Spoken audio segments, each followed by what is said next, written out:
We just discussed some of the unique attributes of water, including adhesion, cohesion, surface tension, and heat capacity. Water also has a really interesting ability to fall apart. It doesn't happen often, but it does a little bit. So let's take water, H2O, and let's put it in little chemical equation format. What would it fall apart to create? Well, we would get H plus OH minus. This we call hydrogen ion, and this we call hydroxide ion. Now, to be sure, what's really happening if we look at water H, there it is. What we're describing is the fact that maybe this hydrogen right here would just pop off, but it's not floating around. It's actually going to go piggyback on another oxygen. Let's draw another water over here. H, H. That oxygen, because it's got a couple of lone pairs of electrons, this provides a docking site for that H plus, which can come forward and form a coordinate covalent bond up there. So we get H3O. This is called hydronium ion. This is what's really happening, and now that we know that, we don't care. What we're really interested in are these populations, OH and H plus. Now, this doesn't happen very often. In fact, if we think about this, consider your liter flask of water that you've got sitting at your desk. How much of that water exists as hydrogen ion and hydroxide ion? Well, not very much. In fact, 99.99999, and that 9 is going to continue. Anyway, most of it, by far, most of that water is just water. But some of it exists as hydrogen ion and hydroxide ion. Not very much, but some. In fact, you actually know the concentration of hydrogen ion in the water that you're drinking right now. It is 10 to the minus 7 moles per liter. And if we look at this equation, if that is 10 to the minus 7 moles per liter, then this also must be 10 to the minus 7 moles per liter, because water fell apart to create these two different ions. Now you might be thinking, how would I have known that that was actually the concentration of hydrogen ion in water? Well, because you know that the pH of pure water is 7. This is what we call neutral solution. pH equals 7. Well, what is pH? pH is nothing more, let's write this, neutral, and this is why it's neutral. pH is nothing more and nothing less than the negative log of the concentration of H plus in any given aqueous solution. So if pH equals 7, what does it mean? It means that the concentration is 10 to the minus 7. Just to highlight this, let's say the pH equals 3. Well, what does that mean? That means the concentration is 10 to the minus 3, or 0.001, 10 to the minus 3. Let's compare that with something with a pH of 4. Well, that means the concentration is 10 to the minus 4, or 0.0001. This is an important point to make. When we think about pH, pH is based on a log 10 scale. In other words, for every number different here, 10 to the minus 3, 10 to the minus 4, we increase or decrease by a factor of 10. We're just moving the decimal over one place. So consider Christ changing water to wine. If water has a pH of 7, just like we said, right? So we come down here and we've got pH 7, 10 to the minus 7, so the concentration is 0.000000001. 1, 2, 3, 4, 5, 6, 7. And he changed that to pH 5, which is going to be the acidity of the wine. 10 to the minus 5, 0.00001. Or maybe it was 10 to the minus 4. Anyway, you can see the difference. Between 7 and 6, there's a tenfold difference. Between 6 and 5, there's a tenfold difference. So to go from pH 7 to pH 5, what have I done? I have increased H plus concentration 100-fold times. That's the difference between something that's pH 7 and pH 5. Now, there's another really fascinating thing we see with this relationship if we go back to looking at the dissociation of water.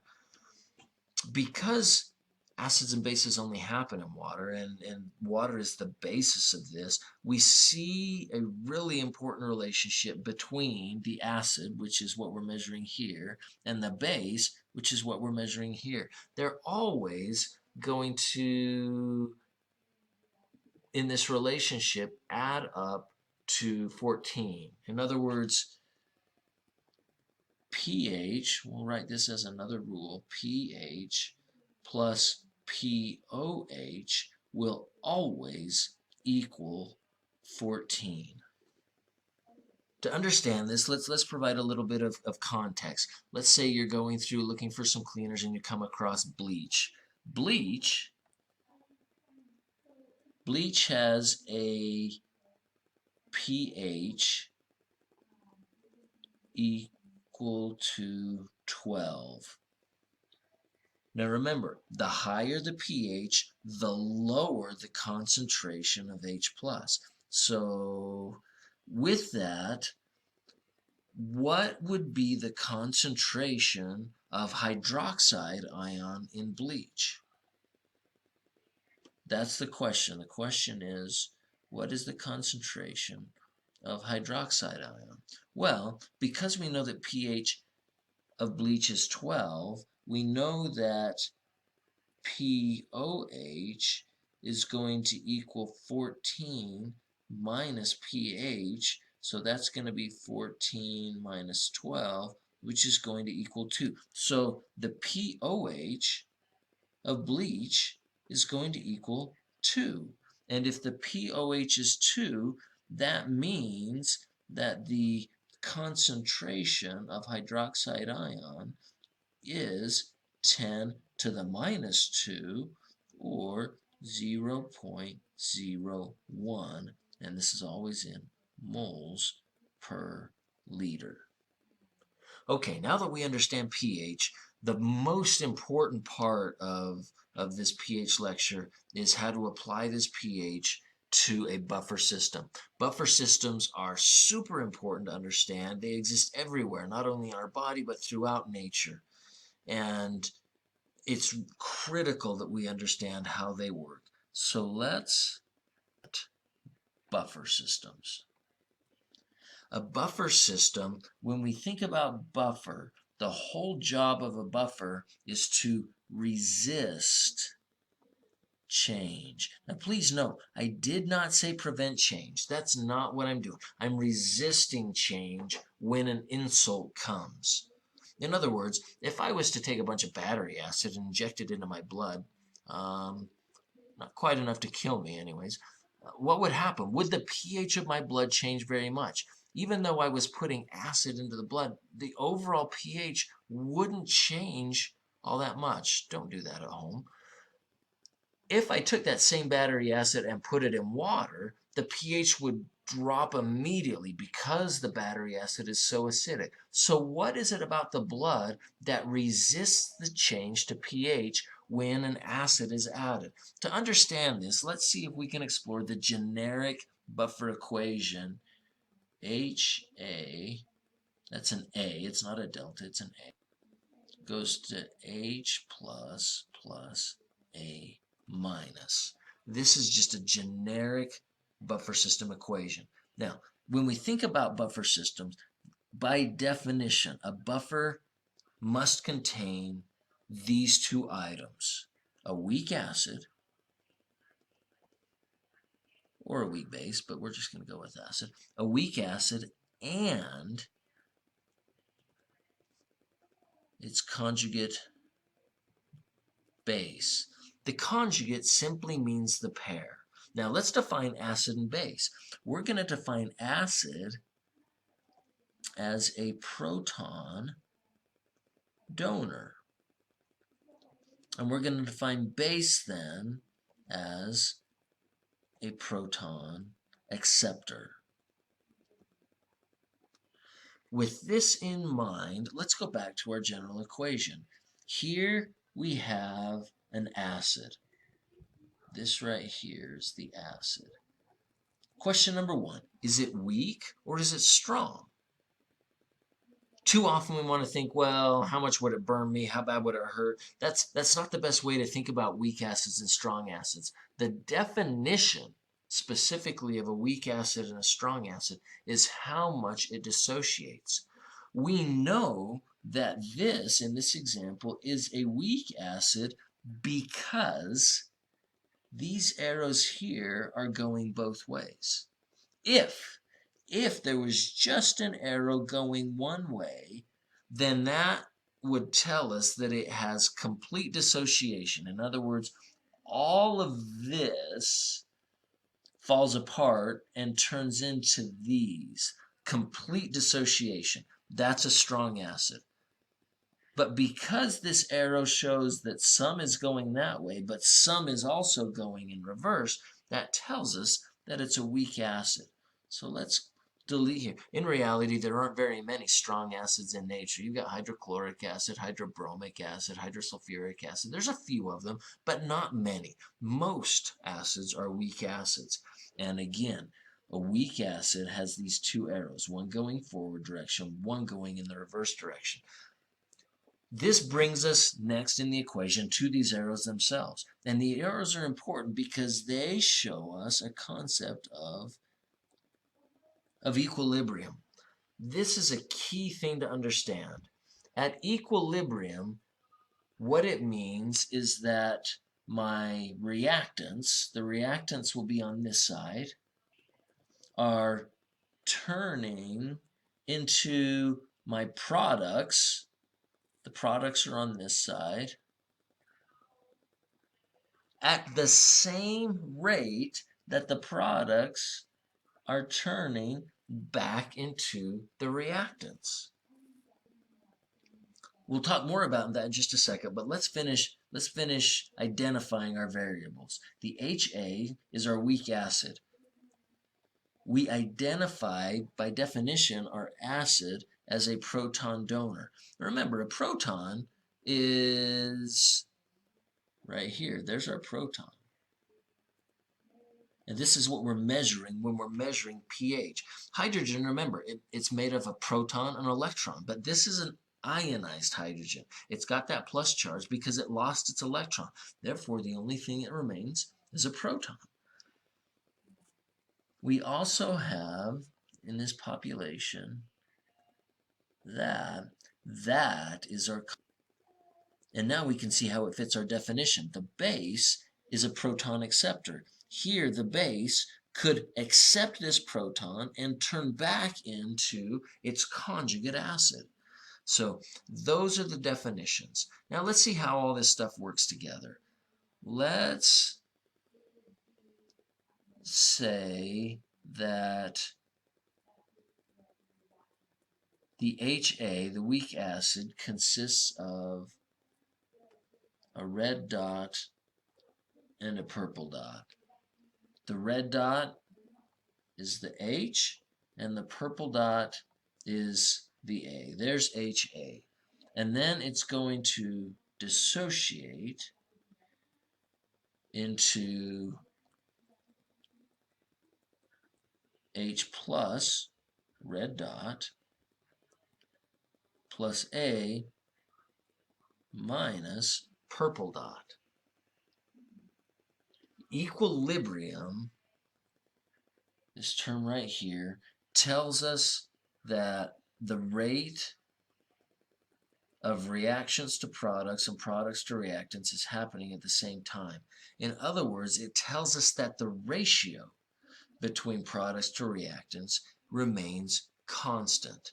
So let's say we have a ratio of 10 to 2. Maybe we can draw this out. So over here we have, these are all still paired together. And we have 1, 2, 3, 4, 5, 6, 7, 8, 9, 10 of them. Okay? There is sufficient instability in these pairs so that every once in a while, one of them will fall apart, essentially. And it's going to turn into an individual red dot and an individual blue dot. Here, the ratio we said was 10 to 2, so let's add another blue dot down here somewhere and another red dot down here. They're completely independent. They're not paired. But this scenario, as we've defined it, represents equilibrium. Well, let's consider a couple of different possibilities. What if we added 5 more pairs over on this side? We already determined that with a ratio of 10 to 2 or 5 to 1, that the odds of one of these falling apart are pretty high. So by adding, in other words, by adding 5 more of these, some of them actually fell apart and turned into the products. To illustrate that, let's just keep a tally here. So we have going to H plus plus A minus. If we increase the amount of HA, the odds increase in this direction. We didn't change this direction at all, but now we see the bias. We see that this arrow is bigger. And so what did we see? We saw an increase. I'm going to do this in a different color. We saw an increase in H plus, and we saw an increase in A minus. Now, let's change the scenario just a little bit. This time, what we're going to add is, let's add a bunch of H plus. Let's add a bunch of red things, right? We still have, you know, these 2 over here and these 2 over here. The reason it would go back is simply because the purple and the red collide. They find each other in space, they hit each other, and they like each other, so they hold hands, and then we just made some of these. Well, what would happen? We'll just add some more of these red ones over here. What did we do? We just increased the odds of red running into or colliding with purple. So in this scenario, we didn't change anything over here, but we did change probabilities over here. And so what we see is increased odds in going in that direction because the chance of a collision between red and blue is higher. So if we increase H plus, now we didn't change this arrow coming this way, that's the same, but we did significantly change that arrow. We made that arrow more probable. And so what we see is an increase in that at the cost of A minus, because every time that binds with that to turn into that, we lose one of these purple circles. This is what is called Le Chatelier's principle, or the law of mass action. And it's important to be able to predict how all of this stuff is going to work. I would like to just finish this. What if we added this? Well, what we're going to see is a bias in that direction, and that's going to lead to an increase there and a decrease there. Now, both arrows are going. I just didn't write them both out. That's the bias that we see. Now, let's flip it around. What if the scenario was a decrease here? What if the scenario was a decrease here? What if the stress on the equation at equilibrium was a decrease here? Let's take a second and walk through each one of these. If this one is going down, well, that means the odds of the forward reaction go down. And so the bias is in that direction. And we end up seeing a decrease in that and a decrease in that as these two elements, the H plus and the A minus, combine to make more of the HA that was lost. In the next scenario, we lose the H plus. Well, that means that the arrow going to the left is less, and so the bias then is the arrow coming to the right to replenish what was lost. That means that this is going to go down as it makes more of the products, and we're going to see an increase in the A minus. And then likewise, we're going to pull to the right here with the concomitant increase in H plus and decrease in HA. Now with that in mind, let's apply this to a real life scenario. One of the key buffers, in fact, arguably the most important buffer system in your blood, is called the bicarbonate buffer system. And to keep in line with this format here, we're going to write it out as H2CO3, carbonic acid, can dissociate into H plus the conjugate base, bicarbion, HCO3 minus. Okay, now consider someone who is maybe in kidney failure. Bicarbion, right here, this is bicarbion. Bicarbion is regulated by the kidney. The kidney is responsible for reabsorbing bicarbion back into the body.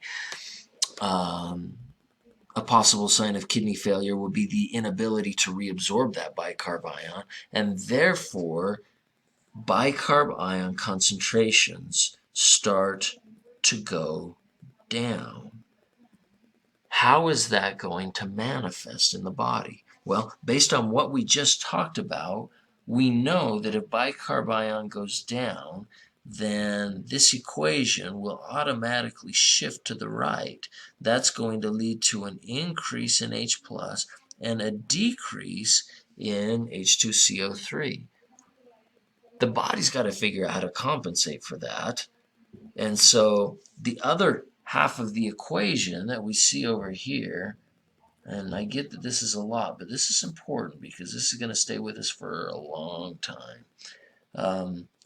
We are in equilibrium with carbon dioxide. In other words, if I take carbon dioxide and add water to it, I'm going to generate H2CO3. So what happens with the decrease in carbonic acid? Well, that is going to pull equilibrium to the right, and we're going to see decrease in water. That's not super important. We've got tons of water, but this is important. We're going to see a decrease in CO2. CO2 represents the primary way that acid is carried in our blood. This is going to affect our overall respiratory rate, as the body tries to adjust for the fact that the kidneys are not able to absorb bicarbonate.